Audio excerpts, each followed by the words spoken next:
Security forces की डेरा इस्माइल खान और शिमाली वज़ीरिस्तान में कार्रवाइयाँ, ख्वारिज के सरगना आलिम महसूस समेत 15 दहशतगर्द हलाक। डीआई खान में 10, शिमाली वज़ीरिस्तान में 5 ख्वारिज मारे गए।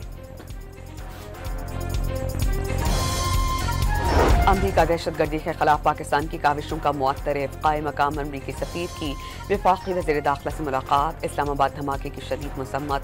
मुज़ाकरात और दहशतगर्दी साथ नहीं चल सकते, मोहसिन नक़वी ने साफ बता दिया।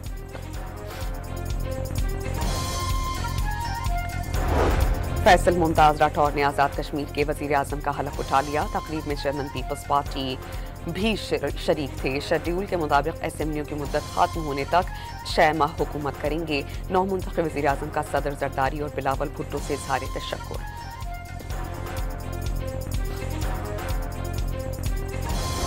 बिजली के बुनियादी टैरिफ में तब्दीली की दरख्वास्त पर समाअत मुकम्मल। नेपरा ने फैसला महफूज कर लिया।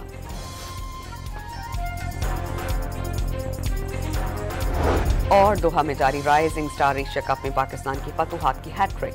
तीसरे मैच में यूएई को 9 विकेटों से हरा दिया।